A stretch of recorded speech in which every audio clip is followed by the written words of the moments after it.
Hey everybody, just a quick reminder, if you can, please silence your cell phones. I heard a little bing bong, one of them was mine, I apologize. But please silence your cell phones just out of respect for the speakers and to make sure there are no interruptions. Also, for our lunch, it's going to be very loosey-goosey. We're going to have our lunch, but then we're going to have a variety of different places, both inside and out, that we're going to be able to talk to each other. So this isn't you don't have your name and a placard at a table where we're saying you are over here and you're over there. We want you to interact with each other. We want you to talk to each other. We want you to learn from each other. And as Shalom Wald has said, we want you to challenge each other, because that's what we're here to do. So anyway, a couple of quick reminders, and I see that our panelists are filing in. So I'm going to turn it over to our moderator, Yunnan. Great, thank you, Josh. I think we're still waiting for one panelist to make her way in, but maybe whilst we wait, I'll briefly introduce all of our speakers. So thanks everyone, I hope you're still awake and refilled on coffee. Welcome to panel 2 on China's political and economic clout in the Middle East. So we're going to be focusing very directly on the Middle East region here. I think it's going to be an interesting one. I hope you will save your questions for the end, and maybe in the interest of time at the end, we'll take a bunch of questions and then go back to the panel. So first, we're going to have Dr. Sim Li-Chen. Dr. Sim is a specialist on the political economy of Russian and Gulf energy and its intersection with international politics. She is based at Khalifa University, and she's also published multiple books, including Low Carbon Energy in the Middle East and North Africa and External Powers and the Gulf Monarchies. Her interests include the politics of renewable and nuclear energy, Gulf-Asia exchanges, Russia-China relations in the Middle East, and Russia-Gulf interactions. She will be followed by Dr. Oshrit Birvadker, who is a research fellow here at the Jerusalem Institute for Strategy and Security. She specializes in Indian foreign policy and security, and she's also a lecturer at the Reichman University at the Department of Strategy, Diplomacy and Security at Shanghai College. Finally, we will have Dr. Wang Duanyong, who is the director of the Center for China's Overseas Interest Studies, and he's an associate professor at the Shanghai International Studies University in China. Dr. Wang will be talking to us about the new crossroads of Chinese in Afghanistan. So I'm going to pass the mic over and invite Dr. Li-Chen to speak to us now about coordinated engagement, Russia and China in MENA.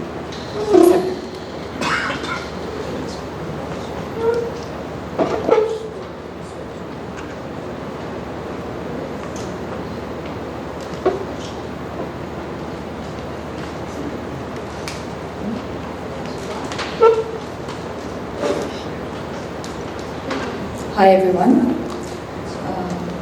Hope you had a good coffee break. Just 1.5 hours more till lunch, so please bear with us. So my topic for today is I've thrown out the question of whether there actually is coordinated engagement between China and Russia in the Middle East. This question comes about because when people, even in the US, talks about Russia and China, it's always mentioned in the same sentence. We see them tandem voting in the UN on a variety of vetoes, unfortunately, usually in the Middle East. We see them being mentioned together in the same sentence, and let me just quote here a speech by General Mackenzie, who was the CENTCOM commander in CENTCOM.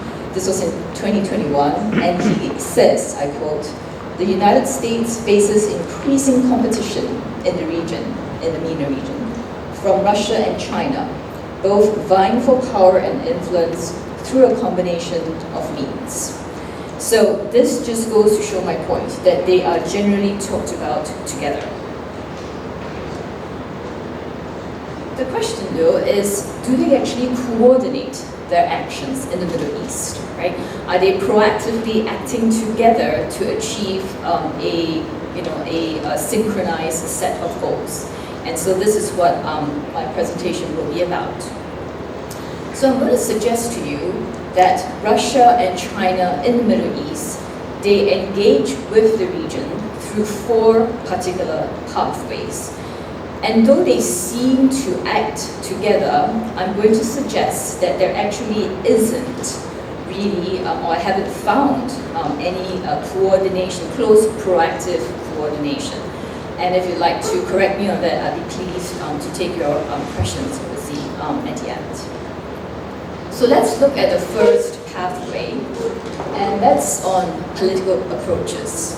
By this, I mean that both Russia and China use a variety of bilateral as well as multilateral fora to meet together with states in MENA. You've heard about the Africa Forum. That's something that China has with the African states. Russia also has this multilateral forum. There is China in the Gulf Forum, and similar thing happens with Russia. So they both use bilateral as well as multilateral forum. But the difference here, even though they both use multilateral fora, the difference is that China has a much more systematic approach to these kinds of partnerships. You have different grades, right, ranging from strategic to comprehensive strategic, and it's much more comprehensive. Whereas if you look at Russia, it does have these kinds of partnerships, but in a much more limited fashion. Now, just because Russia has fewer of these these bilateral fora, it doesn't mean that they use less strategic partnerships. It just means that they haven't been as systematic as the Chinese have in organizing these things. And let me give you an example. If you look at the Russia portion, a very big glaring omission there in terms of strategic partnership would be anyone, which country in the Middle East which you would expect to be Israel. Israel, where else? Syria. Yeah, Syria, right? Obviously the big glaring one would be, Syria since 2014. So you have some of these glaring errors or absences. Morocco is another one, right? And so why? Why is this so? Is it bureaucracy is not acting strategically enough? Because these are clearly very important. I mean, you have military intervention in Syria on behalf of Syrians. So we don't know the answer to the question, but all we can say is that the Chinese place much more importance in having these strategic partnerships documented. Right? The Russians have them, but they're not documented. They're spoken of. Putin refers to, say, Turkey as a strategic partner, but they haven't signed documented proof, if you like, of that. Right? So I think that's just it's just an organizational and bureaucratic approach to these kinds of partnerships. Now, what are the other political approaches that they use? Both China and Russia, they have a system of special envoys to the Middle East. China has 2, I think Russia has 3. They call them special representatives, whether it's to the Middle East or to Syria or to specific conflicts. Right? So what is the purpose of the political approaches? That's to give Russia and China more heft in the region. There's more systematic engagement throughout the different levels of the bureaucracy. Okay, so I think this is one quite interesting approach, but they do differ slightly. The second approach I want to highlight is the economic approach. And here, of course, China is much more engaged with MENA than Russia. Right? You've heard from the first panel all about the economic statecraft. China, huge trade partner, huge FDI, and I will not belabor that point. What I will mention is that if you look at the economic approaches, you will see that China is generally the top trading partner, the first 3 trading partners of different states in MENA. Whereas if you look at Russia, it's not that, right? It's not within the top 10 of most of these MENA countries. So you have that disparity there in terms of using economics as a pathway of influence for Russia and China in MENA.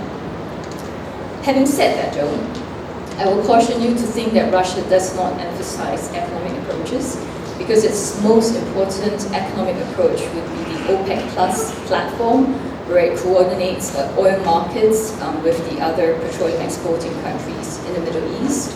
Obviously, with Saudi Arabia and the UAE, the more important ones, as well as Russia and Kazakhstan from outside OPEC itself. So this is a really important platform for Russia to insert itself in the Middle East on such an important commodity as oil. Russia also differs from China in the sense that it is very much a player in the nuclear exports.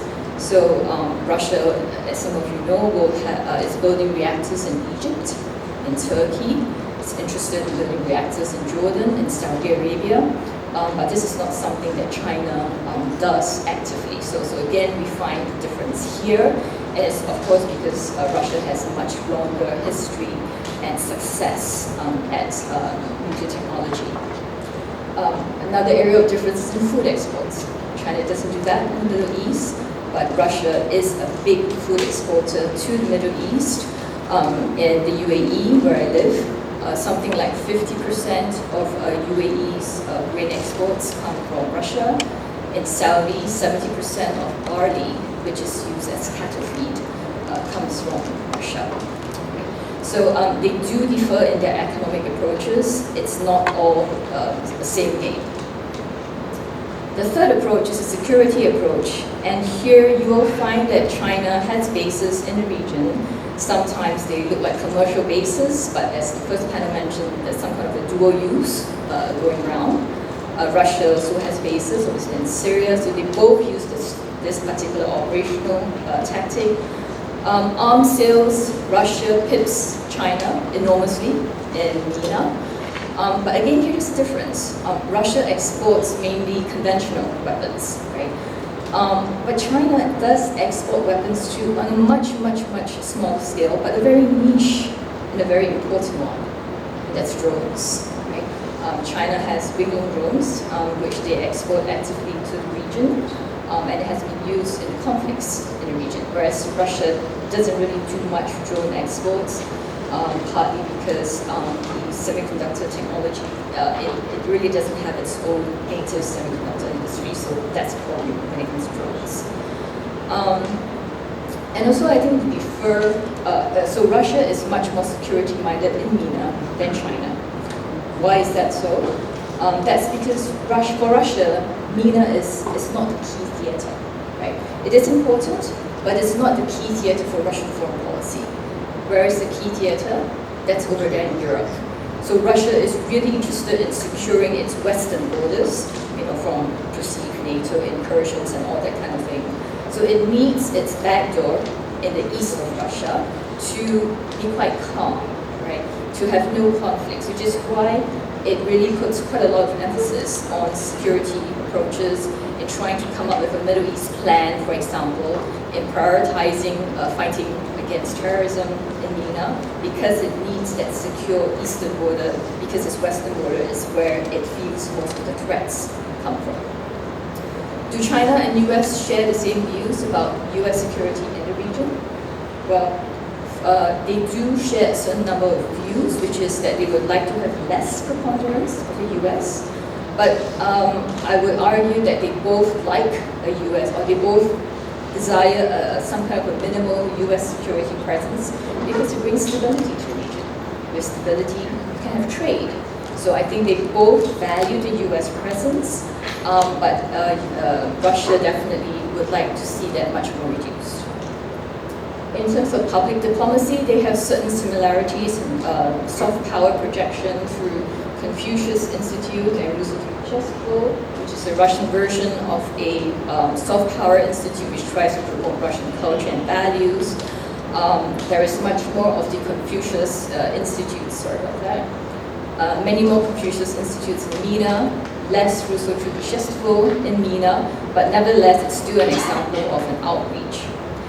Where I would like to just stress is the idea of Islam, is it an asset or liability in MENA? Russia feels that it is more of an asset, so it has its friends in Chechnya go around the region to the Gulf and having some kind of informal diplomacy promoting the Russian goals.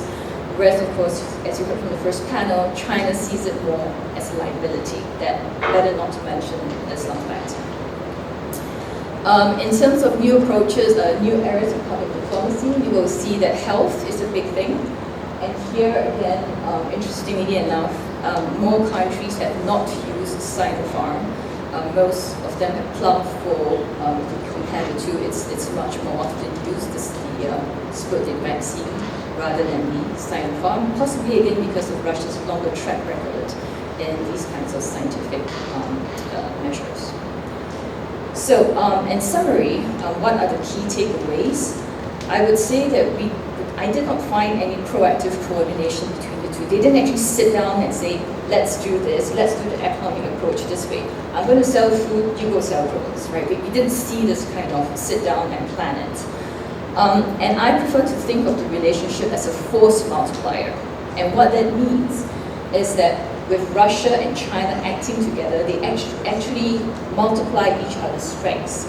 So the example I gave you in weapons was an example. Russia does conventional, China does drones. So it multiplies the effect of what the panel mentioned earlier, authoritarian states in MENA, right? It's not just having to do with Russia, it's having to do with China, so that multiplies their influence. Another example I can give you is in terms of media, right? In terms of media, two of them use a lot of social media, right? Arabic language media, but they use it quite differently. So Chinese Arabic language media usually praises Chinese accomplishments in MENA, whereas Russian Arabic language media blackens. They use what we call black PR to blacken Western perceived faults or inconsistencies. So it's a very different use of social media. But what they do, they actually amplify each other's voice. So the Russian media we found, the Chinese actually amplify what the Russian have said in their media. Right? So this kind of force multiplier effect is actually quite detrimental for US power in this region because it acts on the long-term perception of US power. As a final remark, I invite you to think about whether all this relationship is going to change with Russia's invasion. Is Russia going to be seen as weaker than MENA because of the invasion? Is China still going to find a value in using Russia as a force multiplier for anti-Western, anti-US kind of coalition in the Middle East? And I think that's something that's really interesting to think about. And the second thing is China going to want to be associated with a revolutionary power that actually wants to, really change the rules of the system? Not just some of the values. When you heard the first panel speak, it's not just changing the liberal values and keeping the structure, but as well as to challenge things like sovereignty, right, which is a big part of the international stability we have. So does China want to be lumped into that same category of a revolutionary power rather than a revisionist power? So those are the questions I invite you to think about, and thank you for your patience.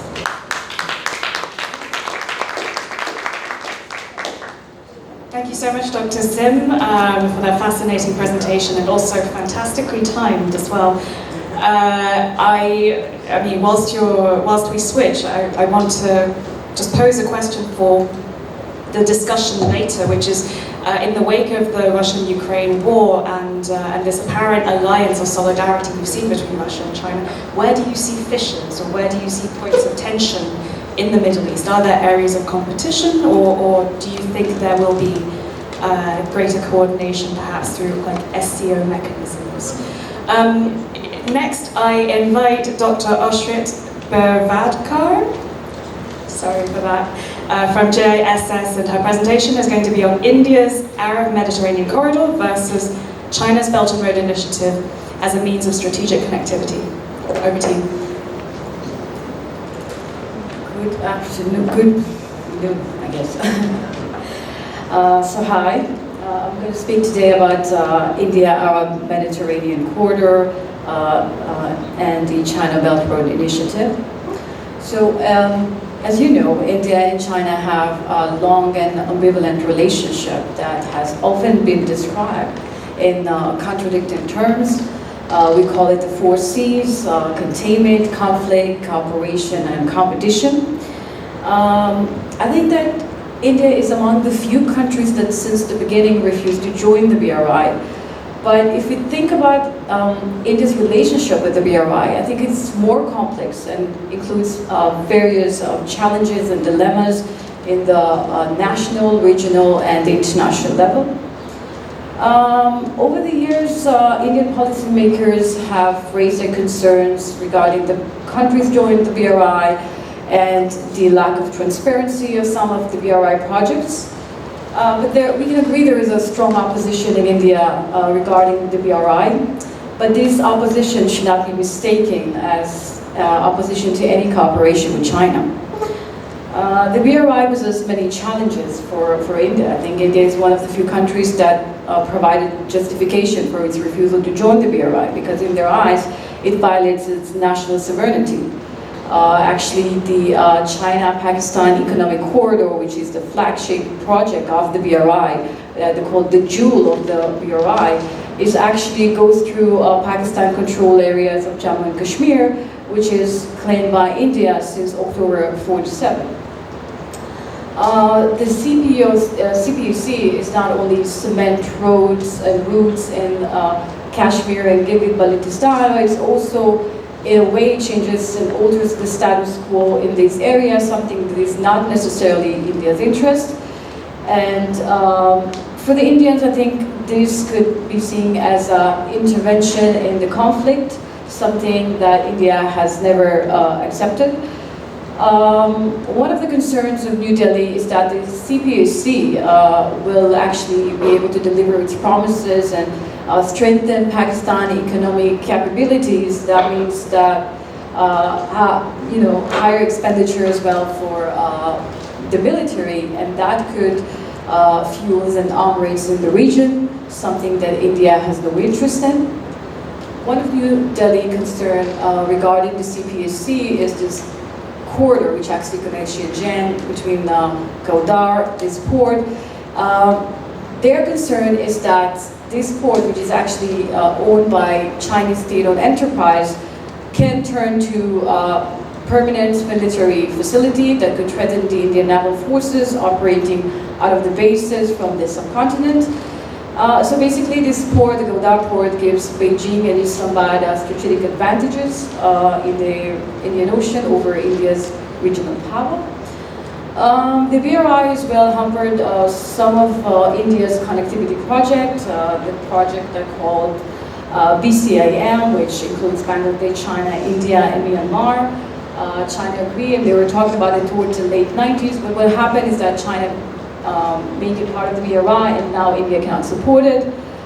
India as well is concerned with the constructions of ports in Colombo, they have a Tantur in Sri Lanka, in Myanmar as well, but also the Chittagong in Bangladesh. And the problem is that China is highly invested in these countries, and India is worried. India is want to preserve its position as the regional maritime hegemon in this region, and China's investments in this region definitely enlarge on that position. We should not forget that the BRI is, after all, a Chinese brand, and India, under Narendra Modi, may have a problem with that. India is trying to prevent Chinese hegemony in Asia and create a strategic space for itself as a major power in multipolar Asia. I think the bottom line is that India cannot escape the BRI, but it cannot join the BRI at the same time. Unfortunately, they lack today a strategic and a viable strategy to compete with the BRI. There are many ways that India is dealing with the BRI. I think that it's going to be a constant challenge for India in the next future. The BRI project for sure, but before we get into what India is doing to counter BRI efforts, I think it's worth mentioning that India has a long tradition of supporting infrastructure projects in Asia and Africa. It's not something that is new to India. I think that one of the changes we can see when it comes to India and the BRI is affecting that is India's willingness to cooperate with other power from the region and outside the region. And that connects us actually to what we're here to talk about, the Arab corridor. But before we get to that, there are a few projects that can be seen as India's way of dealing and counter China's BRI before the Arab-Med corridor. One of them is the Neighborhood First policy announced in 2014 by Narendra Modi. And the idea was to reach out to countries in the region in order to promote partnership across the region. And this balancing strategy actually marks a departure from India's unsustainable effort to insulate South Asia as its exclusive sphere of influence and deny access to other forces, other powers.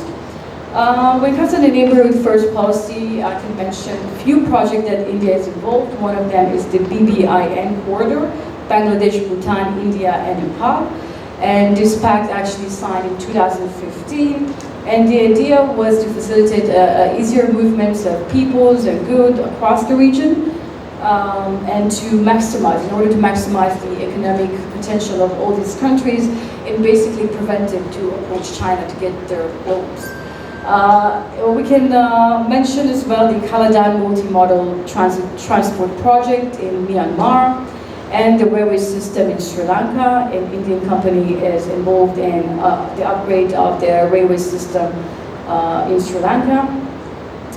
When it comes to Asia, I think we can see India involvement and cooperation with US and Japan. We saw how India cooperates with US in Afghanistan, how they're cooperating with Japan in Sri Lanka. Both countries, US and Japan, decided to establish the Asia-Africa Growth Corridor, which will cover also the Indian Ocean area. The Asia-Africa Corridor actually is announced in 2016, but this is further highlights India's willingness to find an alternative to approach the BRI. Unfortunately, not much progress has been made when it comes to this corridor. Another project that India is involved is the International North-South Transport Corridor, what we call the INSTC. And until the Arab-Med corridor, I think this could be regarded as India's best way to deal with the China Belt Road Initiative. The INSTC is at 7,200 kilometers of long multimodal transportation network connecting rail, ships, sea and road routes. It links the Indian Ocean to the Caspian Sea through the Persian Gulf, into Russia and then Northern Europe. It actually offers India the shortest way to reach Europe, which is 40% faster, 30% cheaper than the normal Suez Canal route. But unfortunately, over the last 2 decades, the route development has been beset by a couple of series of geoeconomic and geopolitical and economic setbacks. There has been this plan to link the INSTC with the Chabahar port, and the Chabahar port actually gives India the access to Central Asia, to Afghanistan. And Chabahar port by itself could be seen as India's response to BRI, basically to the Galdar port in Pakistan, which is only 75 kilometers away. This is in Afghanistan and Iran. India is involved as well in the investments in overland in transportation routes and investments in Afghanistan northwards. This project actually ran into a couple of difficulties, as many of you know, because of New Delhi compliance with Washington unilateral sanctions over Iran. And there was this tension between Iran and Azerbaijan, the Karabakh War as well, and I don't know how many of you know, but Azerbaijan supports Pakistan's stance regarding Kashmir, and that's definitely irks India. I want to mention as well the B3W, the Build Back Better World, actually announced by the G7, even though India is not part of the G7, but it's definitely invited to participate and promote that. So, anyway, I have to skip that part. Let's talk about the Arab-Med corridor, which is the reason why we're here at AMC. It's funny because I discussed about the importance and the emergence of this new axis in the Middle East, or in the world, we want to call it, in one of my doctoral chapter, and I feel very proud to witness this historical event happening. So the AMC is basically 1,000 kilometers long multimodal network of roads, ships, rail connecting India with the Arab countries and Greece. This is, for India, it's another way to reach the European markets. It will mainly help the agriculture sector, the technology, the energy sector. Once the UAE to Israel corridor will be operational, then according to some estimates, Indian goods can reach Europe in 10 days, which will give 40% cut in travel time compared to normal Suez Canal, which gives India the same advantage as the INSDC, the International North-South Corridor. This corridor basically is based on three elements that together become something bigger. One element is the prosperous relation between India and the UAE. The second element is the construction of the railway between Saudi Arabia, Jordan, and to the port of Haifa, following the Abraham Accords in 2020. And third element is the great relations, the good relations Israel has, the maritime relations as well with Greece. So together this becomes something bigger, and we would not be able to talk about the AMC, the Arab Corridor, without the normalization in Israel-UAE relations. For India, this corridor is important because it forms an alternative to the troubled Chabahar port and the INSDC corridor. This new corridor basically turns India's third largest partner, which is the UAE, into a connecting node for India to Europe. The aim of India is actually use the ports in the Gulf and to ship out item goods to the Middle East and then to Europe. As you know, that correlates with India's great mission to be the bread basket of the world, of the MENA region, but also the world. When it comes to India, it means transport of petroleum faster to India. For Greece, it means that this collaboration with Israel could also be helpful in stepping up against Turkey's exploitation of the Mediterranean Sea in many ways. I want to mention that India still has good relations with Iran and can still connect and use the part of the INSDC and the Chabahar port and ship its goods through Armenia to Georgia if it wants to skip Russia.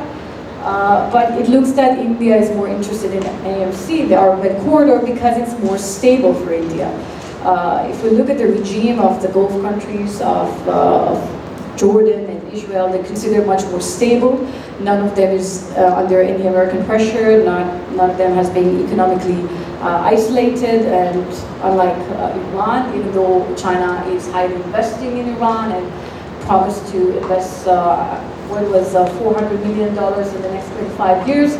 So yeah, that's an important thing. But as you see, many things to make the AMC a reality, some changes has to be made, and one of them is Saudi Arabia should give Israel permission to allow Israel to bound shipment to the north-south railway.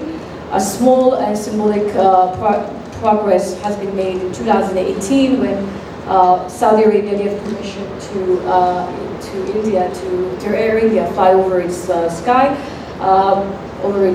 But since then, many changes happen. Of course, we had the normalization, the Abraham Accords, the secret visit of Netanyahu into Saudi Arabia, and as what we know, Washington is putting pressure on Riyadh to normalize its relations with Israel, and according to what we just said, apparently this new, the next visit of Biden is supposed to bring another development. According to the rumors, it will allow Israeli airlines to fly over Saudi Arabia. So of course, many changes have to be made, and we have to make sure, these countries have to make sure that Egypt, will not, this new corridor will not have much effect on the revenues from the Suez Canal, so this is another problem. But if we compare China Belt Road Initiative to the AMC, so definitely China Belt Road Initiative is massive and bigger, but bigger is not always better when it comes to strategically significant partnership. There is no reason to believe that India will support the BRI. I think that India will continue to seek for better connectivity for itself to Europe.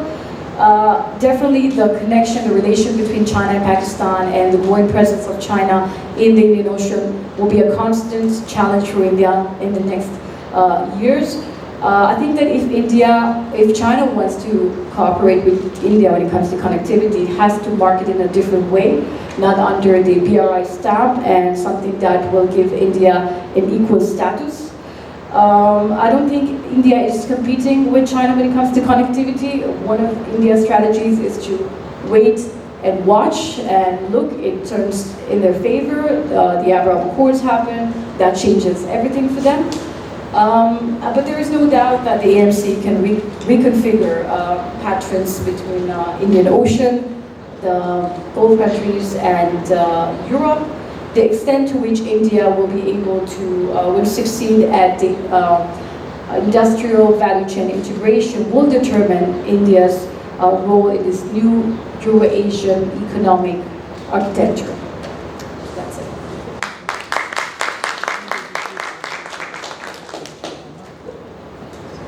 Thank you so much, Dr. Birvadker. And last but not least, we have Dr. Duanyong from Shanghai International Studies University on the new Crossroads, Chinese in Afghanistan. Okay, thank you, Josh. Thank you, thank you, Khalifa. I think it's my great honor to be here to talk about my field work in Afghanistan in the past half year.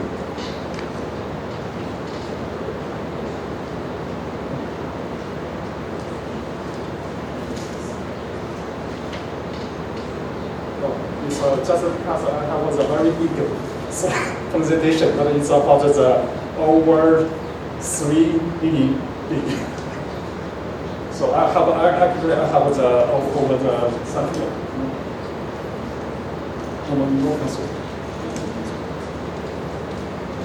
I have a slide about the 17.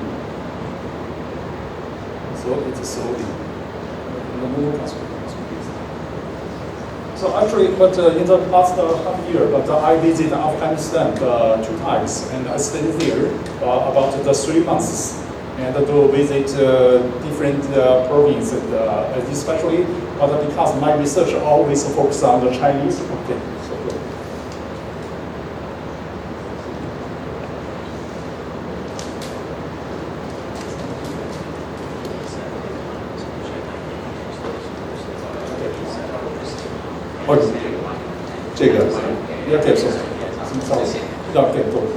Because my research always focused on the Chinese investment abroad, because I have a background of a PhD. But so today I will talk about the relations just from the economic view. But I have no idea any international relations. So I just do this.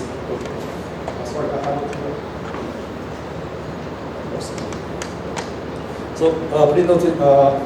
As I mentioned, but I stayed in Afghanistan for together 3 months and visited at least 12 cities and villages. And the interviews, I have about the 81 interviews. I visited at least 175%. Including from different countries. You can understand most of them are Talibans. Okay, so let me talk about it. This outline, so just the first one, I want to talk very brief introduction for the current situation in Afghanistan about the so-called the humanitarian crisis and the security situation. And I will talk about the current Chinese in Afghanistan. But the real question for this presentation is about I wonder if there is some new business opportunity for Chinese. And the last one, I want to talk about some of the key impact factors for Chinese investment in the future.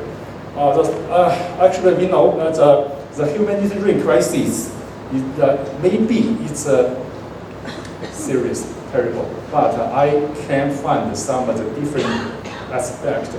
we can always get this data from the WFP or other international organizations. I want to mention that, but I got this picture from the Afghanistan in the different city and the village. For example, this is Kabul. This the biggest slum in Kabul. But most of the poor people, they have no house, they have no land, so they have to move to the mountain illegally, including many teachers. And we can always get this picture in the street, the beggar. But especially, we worry about these people, young girls, boys, and in the street in the different cities. And please light slide, actually they are addicts. But they are young boy in Clout. Many young boy, young girl, and women, they are addicts. And the right is some of the Birvadker in the Bamiyang, very famous city. Actually, we can say WFP had a very huge contribution to the local people, but I guess maybe enough. Okay, the key point is transportation bottleneck. So this is the point to understand the Afghanistan situation. Maybe later I will mention that maybe this is a new opportunity for any international investors and the international contractors. So please understand, this is the first point of virus change. Although all the international media always report a very serious humanitarian crisis in Afghanistan, but I got the pictures in the northern mountain in Afghanistan. But WFP announced currently they're working in Kabul and Kandahar. What's the spot? We don't know. We don't know who stopped. But anyway, we can always get this picture in the very the village and in the mountain, but we cannot find it in Kabul. But I just can find the helicopter of WFP in Kabul. No track. But the Chinese government and the Chinese NGO always currently provide many food aid. Until now, the Chinese government provided at least 7,000 tons the food to Afghanistan. I got this picture. Okay. Anyway, Anyway, many international organizations, they are still working in Afghanistan, although the situation is very serious. It's very difficult to operate it. But we can notice they're very familiar in the international organizations and international NGOs.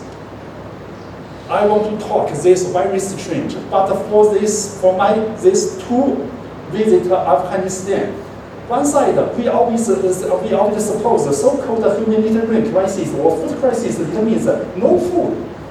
Actually, no. You can always vary the food and clothes is enough in the street, at least in the major street, in the major cities, for example, in Kabul, in Clout, in Kandahar. So, you can notice traffic jam, lecture song. So we can understand that this is the most famous river market in Kabul. So you can imagine the business trip. But and I got this picture from the bank, for local bank. But actually until now, the Taliban government just restricted the cash withdrawal from the bank. Actually, from the economic management, it's right. It just avoid the inflation. It's right. But the result is the normal people has no cash. Actually, please notice this. Every day or every 2 days, I always use the US dollar to exchange Afghani in the street. So I record every time the exchange rate. Please notice in the last November, the maybe trend about the clothes, the $1 is various the 100 Afghani. But when I live in the airport, we notice about just about the $1 versus the 85. It means what do you mean? It means Afghan get more and more US dollar. So cold. I know someone always blame USA or international organization to stop the cash into Afghanistan. But just for this chapter, it's not true. Okay, about the humanitarian crisis, I said, I guess maybe, actually, it's not a food crisis, at least in major city. Maybe it's just an economic crisis. This is why Taliban officials always ask us to, also you can private the humanitarian aid in material, but we are in need of cash. So if you want to help us, you can take more US dollar into Afghanistan. We don't need the food. So you're very interesting. Second, I want to talk about the situation, the security situation. But in my first visit in Afghanistan, I record all of the 6 bomb attacks in Kabul during 1 month. And I got this. Actually, I got this. But you can notice that most of bomb attack, the target is not Taliban. It's Hajar, India. And the minority. So we always think, who did this terrorist attack? But it's the first time. The second time it is different. Second time, but it's just the last 10 days for my second visit to Afghanistan. I recorded this. But just the less than 10 days, the whole country died in the terrorist attack. About 100%. But most of the attack always is responsible for the ISIS, for Russia, and the former government, the army, the so-called the Northern Alliance. It's different. But so until now, Taliban is very sensitive. Any news for the terrorist. For example, I took you the picture. But the Taliban soldiers, so stop. So I can't. So also we went to the field.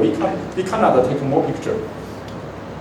So actually we can say the so-called the security situation in Afghanistan is quite different. The public situation is security is good. It's so it's okay. But the terrorist situation is we can say is worthy. Terribly. Okay. Thank you. Second, I can talk about the Chinese in Afghanistan who's not working. Actually, more and more Chinese go into Afghanistan in unbelievable speed. We never imagined so many Chinese in Afghanistan now.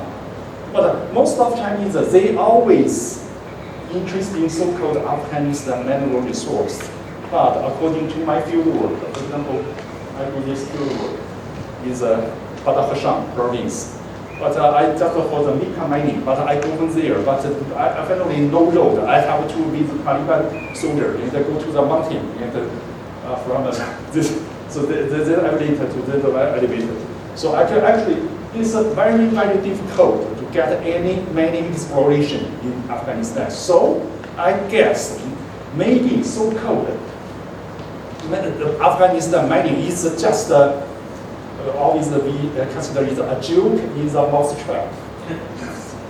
But many Chinese, they always do the humanitarian aid, including me. For example, this time I was on behalf of the top university in China to private this the humanitarian. But our university always provide the humanitarian to the teachers. And another Chinese, for example, they provide to the refugee.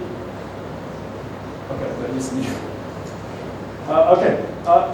The point is that. Is there any business activity in Afghanistan? Please notice, I can show all of this economic data. Okay, we have no time, but we don't need to talk. Please notice, actually, Afghanistan, in summary, is very big for its economic products and economic structure. Please notice, so-called manufacturing only occupied less than 6% of GDP. So you can imagine no any industry. And so maybe we don't. Until now, they have some of the so-called six industrial park. I visited at least 3 industrial park. Actually, very few factory there. And we noticed Afghanistan international trade, but it's not so big. The most interesting is the Afghanistan export and import. We noticed it's a major the international trade partner is we can notice India. First one India, and then it's Pakistan, and third maybe the China, and okay. And just for the product, you can notice actually Pakistan always import what? Always import the consumer goods, and export what? No mining. Please notice, no mining, just export textile and clothing, and the vegetable. So-called Afghanistan is rich in mining. How we cannot see. Actually, in the past 20 years, Afghanistan is has we can say is highly independent, highly independent of the international assistance. So we can notice always this very familiar the international aid, for example, especially USAID. And now the Afghanistan indeed the so-called power and the water and the others, but in the road,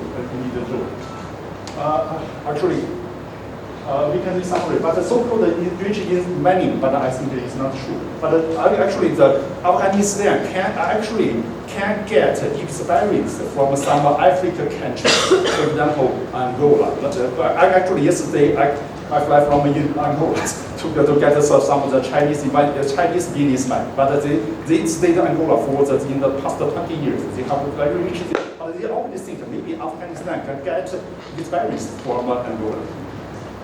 And why Chinese go close to Afghanistan? But we can talk about the two key impact factors. The first one is so-called China development market. Actually, we notice that the trade with the Afghanistan is very, very little. And you understand, actually, we notice is we always say Chinese, the biggest trade partner always USA, EU, and Japan, not developing countries. Even investment. But for international engineer construction, it's different. The China market always focuses on the Asia and Africa. So maybe Afghanistan can provide a new opportunity for Chinese contractor. Okay, so second I come on to Pakistan. Actually, we can say Pakistan CPEC is closing over. We can say it's quite different, but until now, China has invested CPEC about the $6.7 billion US dollar, very huge. Only 8 years, very, very huge. But now going to the second stage, we noticed actually Pakistan economy is decreasing in the very steep growth. And also the state, Pakistan manufacturing of the occupied is a very little share. So, apartment especially is very important. Actually, it means although China has invested a very huge amount of capital in Pakistan, but Pakistan cannot accept it. So we call it the opponent pose a big part. And so we notice that, the terrorist situation in Pakistan is worse than terrible. The Confucius Institute, the 2 months ago. So finally, review just many Chinese. Actually, in the 10 years ago, I got the conclusion. So many Chinese companies they are not going out. They just squeeze out because just very seriously competition in Chinese domestic market. And so the most of the emerging partners generally provide a marginal value. It means our biggest, our important trade, the big economic always our developing country, not developing country. So we can ask, actually I have no answer. I just wonder, Afghanistan will be a new partner? I don't know. Thank you.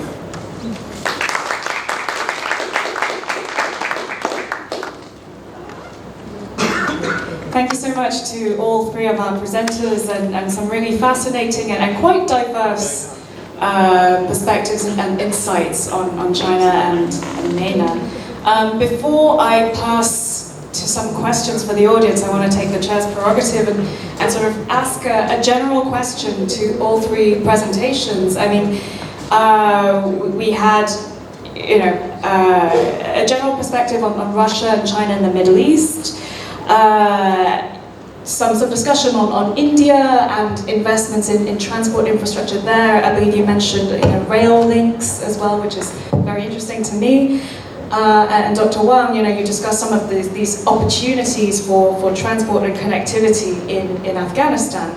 But as we've seen over the last decade or so, a lot of these Belt and Road infrastructure projects have run into serious economic issues. It's very, very difficult to make transport and connectivity infrastructure profitable. So I want to throw a question to you and take it however you want and discuss however you wish in conjunction with the other questions. But what is the kind of economic rationale? How do you make these projects economically sustainable for the part of China, but also Russia and Indian partners?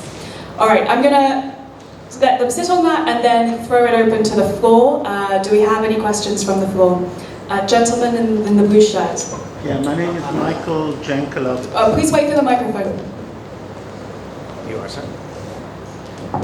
My name is Michael Jankelowitz. I see during the symposium the issue of tourism is not addressed. I was in Egypt 3 years ago and Cairo was inundated with Chinese tourists. I don't see Chinese tourists in Israel.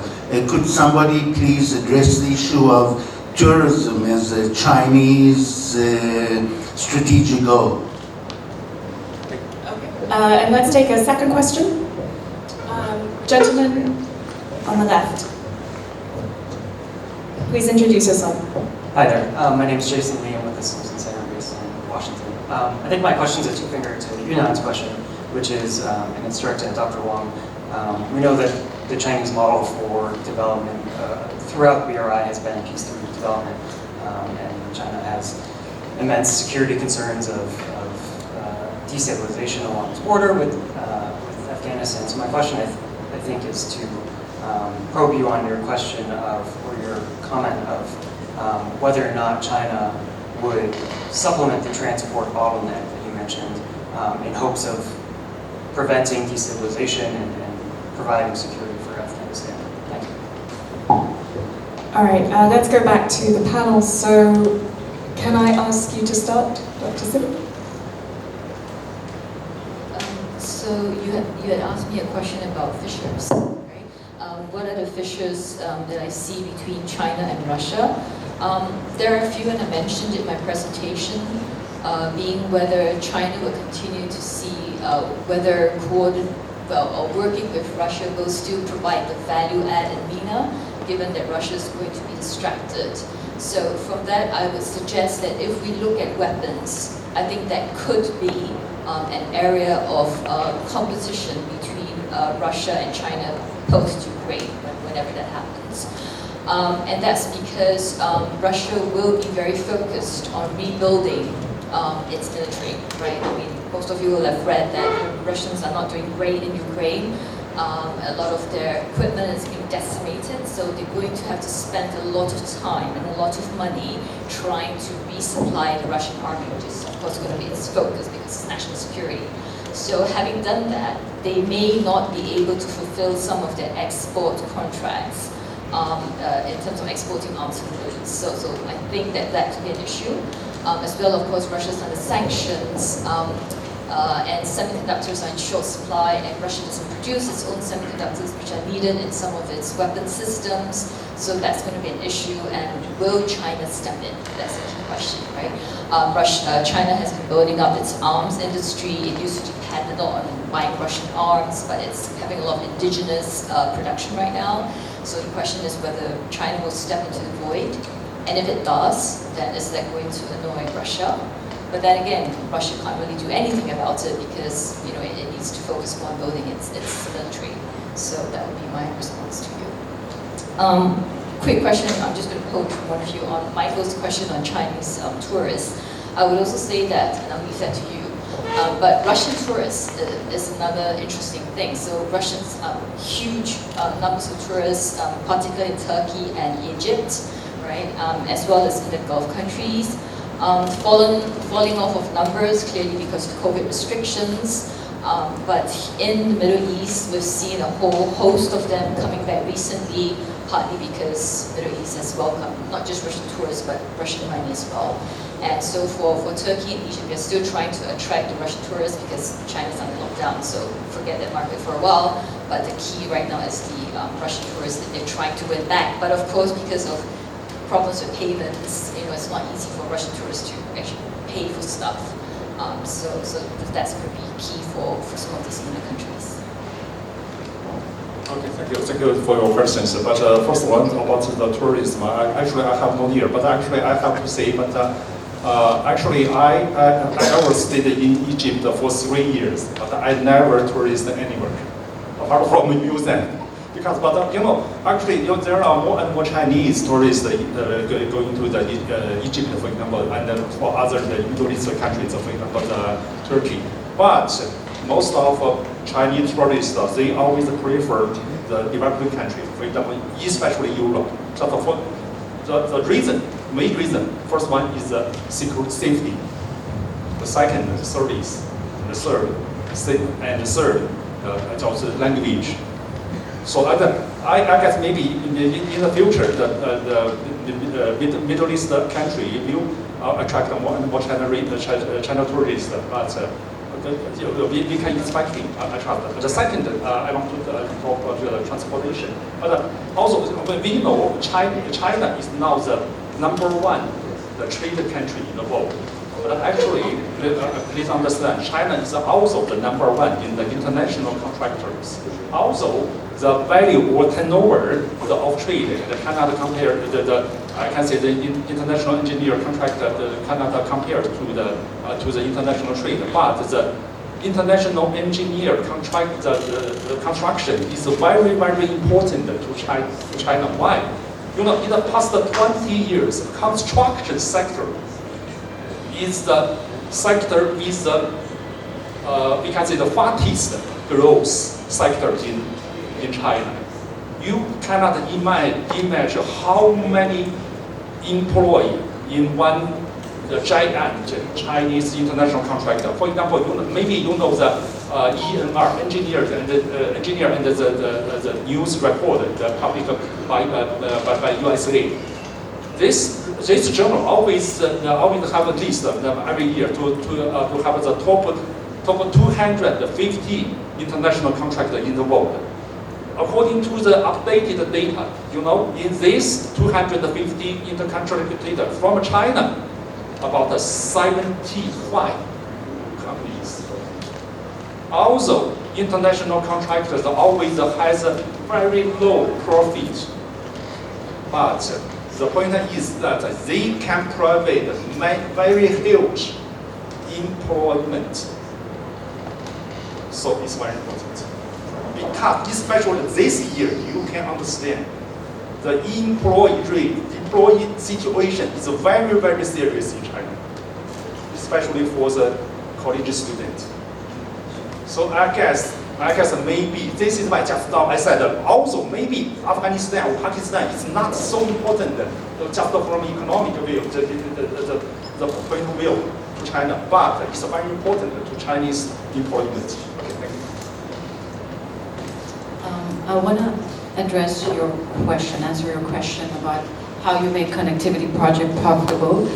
I don't think I have the answer because I'm not an economist, But what can I say is that if we compare China to India, China can make it faster compared to India. And if you know, doing business with India comes with a lot of bureaucracy, and they're trying to improve that. But there is no doubt that the Indian bureaucracy is a major problem for a connectivity project. If we look at their, how they manage the Chabahar port project and the Farzad B. So in many ways, if you can look at it, India lost in a way because it waited so long to make a progress with these projects. And then the Taliban took over Afghanistan and they changed the picture. But even though India doesn't have the power, economic power, and the right bureaucracy to execute this kind of project faster, India has a better way to do it by building partnerships. And I think the AMC, the Arab Med Corridor, is a great example for that, because each of these countries has an interest to make it a multifunctional corridor, and that can help India to actually make it profitable. Thank you. We can take another round of questions from the floor, so we go to the back. As I do this, I just want to say one thing on Michael's question. In preparing this conference, we would have loved to have more participants from China, but if they come out, then they get back in, they have to be in quarantine for up to 3 weeks. So I think this is one reason, as I toured Israel, I didn't see any Chinese tourists either. I saw Japanese, I saw Korean, I saw Russian, but I didn't see Chinese. So when China begins to open its policies, I think we will again see the flow of tourists. Hi. So you guys know me, I think. So a question for Dr. Li-Chen. And let me be a little bit provocative here, because you uncorked the question of Russia and China. So I have to ask, right? From the relationship that you laid out is, I think, less than the strategic alliance that we in Washington talked about, right? There's a lot of talk about the strategic alliance between China and Russia. I think you laid out, I think, very correctly that this is more of a alignment rather than an alliance. How does the Ukraine war fit in here? How is Chinese thinking changing as a result of Russian actions? I'm interested in sort of the dynamism of this process. So. Okay, any other questions from the floor? Gentlemen. Sir? And with regard to the... Could you just briefly introduce yourself? Larry Swirsky. With regard to the new capital in Egypt, built by the Chinese, the opera will be opening in another few months. And to what extent has it influenced the flow of tourism and other activities from China to Egypt? All right, and I think we have time to squeeze in a final question. We have a question over here. Hello, my name is Dr. Sarah Feinberg. I work for the Israeli Air Force Research Center at Tel Aviv University. I was fascinated by your point about China and Russia being a force multiplier in MENA. And I was wondering if you could please elaborate upon the military and technological aspect of it. You said Russia is strong in the conventional area, where China has its specific niche, but together they form a force multiplier in that security realm. And I was wondering if you could please lay out the implications, and especially for Israel, from an Israeli point of view, in your assessment. All right, so I think a lot of questions for Dr. Sin there, but if the other panelists want to add any comments or also questions to each other, there's also space for that. Right, so Ilan, let me answer your question first. Ukraine war and how Russia and China figure into this and the relationship. Well, China has, so in terms of an alignment, China has chosen to align with Russia and the Ukraine war in its narrative, it has supported the Russian, the Russian narrative that it's NATO and its expansion that's to blame, and the Chinese media has also picked that up.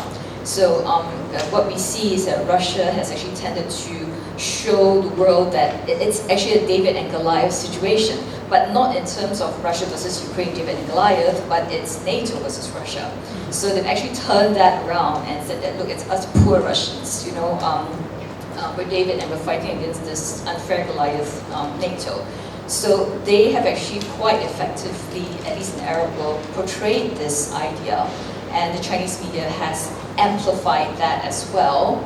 Not saying that they agree with it, but they've actually amplified that in the media. So to Sarah, that would be an aspect of how they, it's a force multiplier in MENA, but in the media sense, right? So they actually use the same narrative. Does the media agree with it? But at least they put it out there, right? And the impact of it in the Middle East and including Israel is that people begin to believe it, right? If you keep hearing this from the Russian source, but then you also hear it from the Chinese source, and both of them are in Arabic language media, then you begin to say, oh, there's actually quite some credibility in it. It's not just Russian, but Chinese are saying it. And so this becomes a credibility aspect, because don't forget, especially in the Gulf, people don't really read a lot. Right? They consume a lot of social media, but they don't actually take the time to read, a 5-page article. So it's the sound bites that get them, and these sound bites are very effective through social media. Right? So it's the sound bites part that you see China and Russia aligning. Now, Chinese have not actually gone out to fully support Russia. They have actually said we're going to stop some deals with Russia, whether it's about supplying aircraft parts, or whether it's in investments in Russia. They've actually pulled back, right?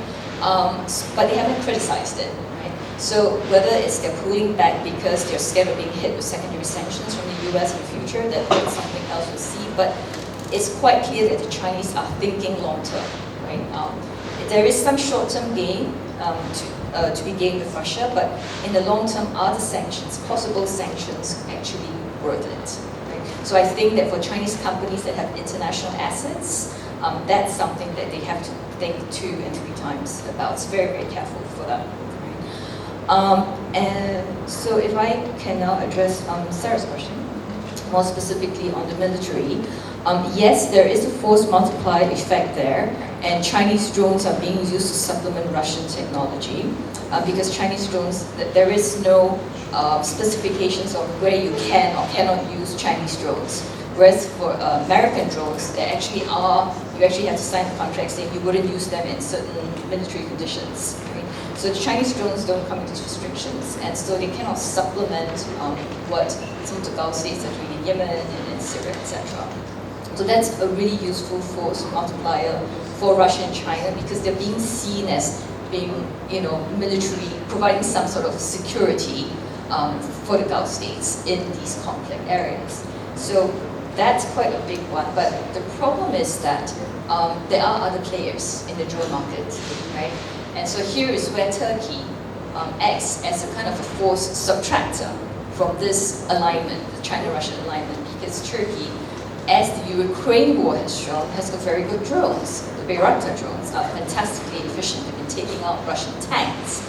So in this sense, then Turkey, which is of course a NATO partner, then comes in as a force subtractor to this force multiplier effect. And of course, Israelis also have their own drone systems.